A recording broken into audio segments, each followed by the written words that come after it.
Okay,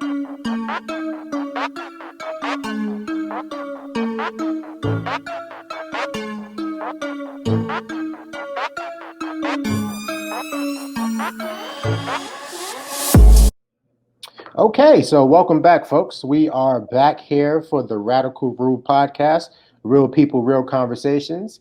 And again, we have a special guest. So I won't go into any introduction myself.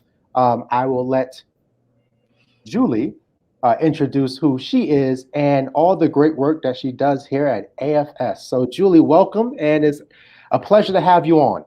Hi, I'm definitely happy to be here. It is an honor to come on here and be able to talk a little bit about what I do and who I am. I'll start with a little bit about me. So I'm a 7th grade social science teacher here at AFS in the middle school. Originally, I'm from a relatively small county in central Pennsylvania. I went to Temple University for my undergrad and I never looked back. I fell in love with Philly. What got me into education was really just the opportunity to give students the education I was never really afforded, not only with seeing myself in like the classroom position, but also seeing myself within the curriculum as well. So that's something that really drives my work. I've taught in Mount Airy for about 5 years in the charter school system, and then I'm just really happy to be here now at AFS, and I'm really excited for all the work that I'm able to do here. Well, that's wonderful. And, we're very fortunate to have you. Fortunately, I was a part of the search. And when I first met you, I was immediately taken aback by all the great work that you were already doing in the various spaces that you've been. And it seems like you haven't even missed a beat as soon as you joined the AFS community, because although Conscious Communities was here before you got here, where you're taking it and the leadership that I've seen, at least just from the emails and the conversations that I've been a part of, it's been phenomenal. So can you talk to folks about the work that you're leading in Conscious Communities, as well as your approach to designing? Yeah, so with Conscious Communities, like my first experience with it was like really personal for me, being multiracial and having that immediate gut reaction that I'm sure a lot of students had as well of like, where do I go? And then that overwhelming sense of relief. And that's an understatement of knowing that there was a multiracial and biracial group that I could be a part of. Was it just solidified the importance for the students. And I think with that importance, built my passion and drive to want to help move this along and really amplify what was happening within Conscious Communities. So my vision with Conscious Communities has really been to first and foremost connect with students. So within affinity groups, like making sure the connections are there. I've had a lot of wonderful experience connecting with the students.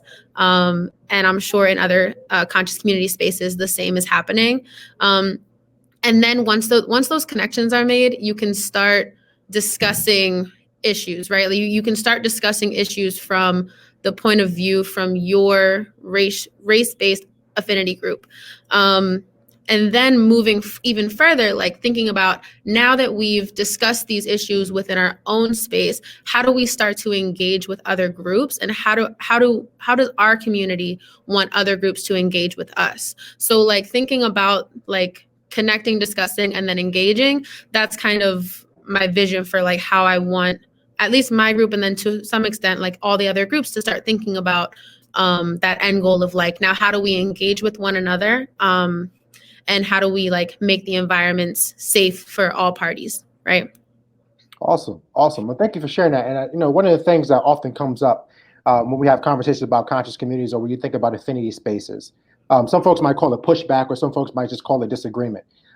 But can you speak to the importance of these spaces, particularly at a place like AFS that is very diverse, where folks have different lived experiences, they come from different walks of life, backgrounds, etc., but they're sharing the same common space called AFS.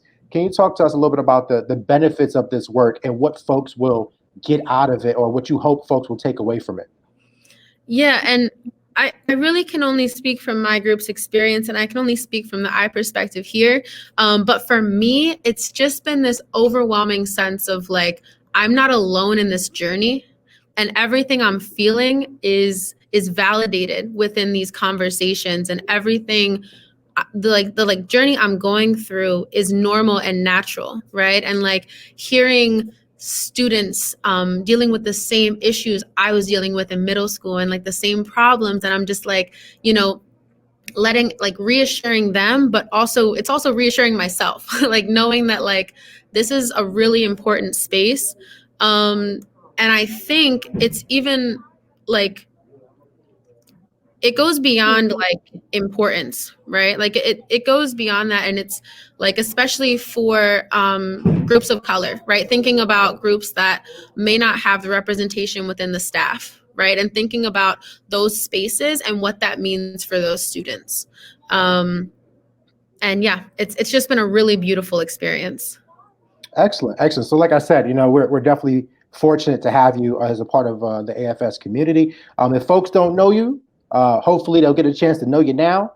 If they see you in the hallways, hopefully they say hello. But do you have any final thoughts or any final parting words for the people?